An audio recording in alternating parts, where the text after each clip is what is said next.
Magandang umaga at live mula sa Pag-asa Weather Forecasting Center.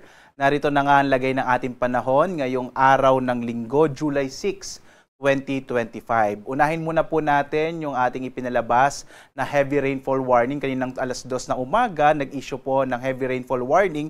Partikular na dito sa may bahagi, naka-yellow warning po tayo sa Zambales at ilang bahagi nga ng Bataan. Kapag naka-yellow warning, ay ibig sabihin po nito, posible ang mga pagbaha, dulot ng malalakas sa mga pag-ulan, lalong-lalo na sa mga mababang lugar. Samantalang ilang bahagi naman ng Ilocos Region ay naglabas na rin po ng final na heavy rainfall warning. Ibig sabihin, inaasahan na lang natin ang mahinang sa tamang mga pag-ulan dito sa may Ilocos Region. May mga rainfall information namang inilabas sa may bahagi ng Mindanao sa mga sandali pong ito. Muli po, ini-invite namin kayo na bumisita sa panahon.gov.ph. Dito po, pag kinilik natin itong area na ito, makikita natin yung latest na mga warnings na ipinalalabas ng ating iba't ibang mga Regional Services Division, gaya nga na ipinalabas kaninang alas 2 ng umaga at magtatagal po hanggang alas 5 ng umaga. So sa mga sandaling ito, nagbibigay na po tayo ng bagong update nga, particular na dito sa mga heavy rainfall warning, thunderstorm information, pati mga flood advisories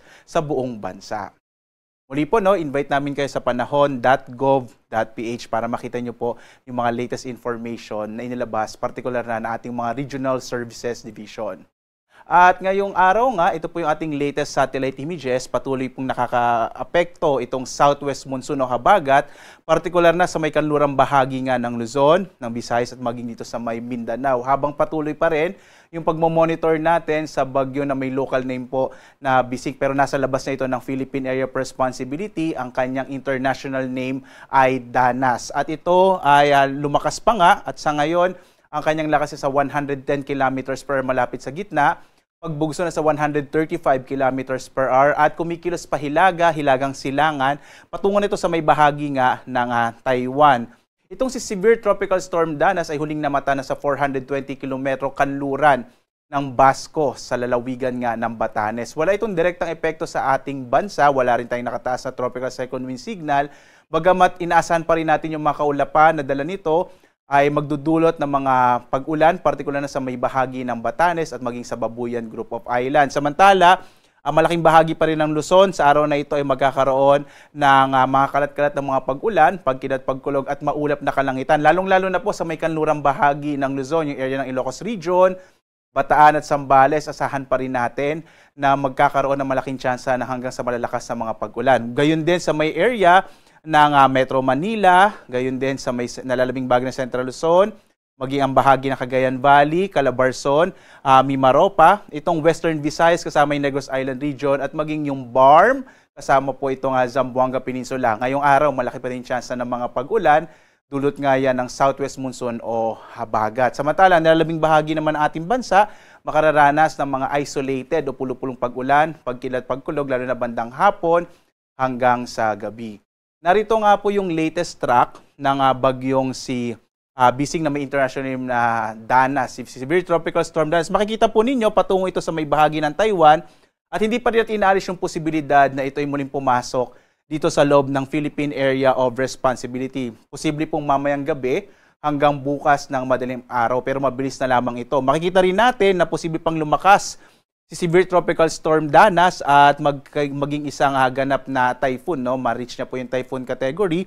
Patuloy itong kikilos sa may bahagi ng Taiwan hanggang sa posibleng maglandfall ito sa may mainland China bandang araw naman ng Martes. Muli po, wala tayong nakikitang magiging direktang epekto dahil papalayo na sa ating bansa itong bagyong si may international name na Danas. At patuloy po na southwest monsoon o habagat ang magdadala ng mga pag-ulan, partikular na sa malaking bahagi ng Luzon. So dito nga sa Luzon, at muli po, wala tayong nakataas na tropical cyclone wind signal sa anumang bahagi ng ating bansa. At hindi natin inaasahan na magtataas pa tayo, lalo't papalayo na ang bagyong si may international name na Danas.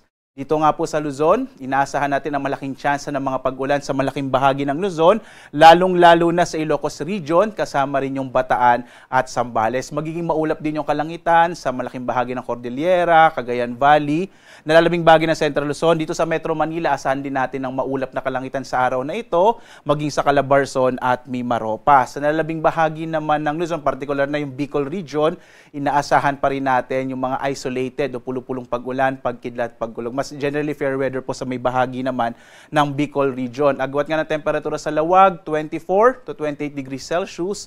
Sa Tuguegarao, 24 to 31 degrees Celsius. Sa Baguio, 17 to 21 degrees Celsius. Sa Metro Manila, 25 to 30 degrees Celsius hanggang 28 degrees Celsius naman sa Tagaytay.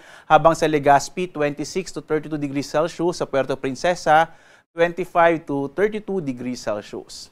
Dito naman sa Visayas at sa Mindanao, makikita po natin na malaking tsansa ng mga pag-ulan sa Western Visayas, kasama yung Negros Island Region, dulot pa rin ng southwest monsoon o habagat. Ang nilalabing bahagi naman ng Kabisayaan, yung Central Visayas at gayon din sa Eastern Visayas, malaki naman po yung mga tsansa ng mga pag-ulan sa hapon lamang hanggang sa gabi, dulot ng mga thunderstorms na dala rin ng southwest monsoon. Agwat ang temperatura sa Iloilo, 25 to 31 degrees Celsius. Sa Cebu, 26 to 32 degrees Celsius. Habang sa Tacloban, 27 to 32 degrees Celsius. Ang kanlurang bahagi din po ng Mindanao ay makararanas ng maulap na kalangitan na may mga kalat-kalat na mga pag-ulan na dulot ng hanging habagat. Partikular nga itong area ng Zamboanga Peninsula at Barm. Ang nilalabing bahagi naman ng Mindanao makararanas ng mga isolated o pulupulong pag-ulan, pagkidlat, pagkulog. Agwat ang temperatura sa Zamboanga, 25 to 33 degrees Celsius. Sa Cagayan de Oro, 24 to 32 degrees Celsius. Habang sa Davao, 25 to 32 degrees Celsius. Sa lagay naman po ng ating karagatan, may nakataas tayong gale warning particular na dito sa may lalawigan po ng Batanes. Ito ay dulot nga ng trough o extension ng bagyong severe tropical storm Dana. So delikado maglayag yung mga maliit na sasakyan pandagat at malilit na mga bangka particular na sa baybayin po ng Batanes. Dahil may nakataas tayo ngayong gale warning. Ang ibang bahagi pa ng ating bansa ay magkakaroon ng ang kalagayan po ng karagatan ay mula katamtaman hanggang sa kuminsan ay maalong karagatan, partikular na dito sa may kanlurang bahagi ng Luzon, habang banayad hanggang sa katamtaman naman ang magiging lagay ng karagatan sa iba pang bahagi ng ating bansa. So mag-ingat pa rin po, bagamat itong nalalabing bahagi ng ating bansa ay banayad hanggang sa katamtaman, posible pa rin yung biglang maalong karagatan, lalong-lalo na kapag meron po tayong mga thunderstorms. Samantala, ang ating araw ay sisikat mamayang 5:32 na umaga at lulubog ganap na 6:30 ng gabi. At sundan pa rin tayo sa ating iba't ibang mga social media platforms, sa X, sa Facebook, sa ating YouTube at sa ating mga websites pag-asa.doc.gov.ph at panahon.gov.ph para maging updated po tayo sa mga latest na mga impormasyon sa lagay ng ating klima at panahon. At live mula sa Pag-asa Weather Forecasting Center, ako naman si Obet Badrina. Maghanda po tayo lagi para sa ligtas na Pilipinas. Maraming salamat po. Have a blessed Sunday sa inyong lahat.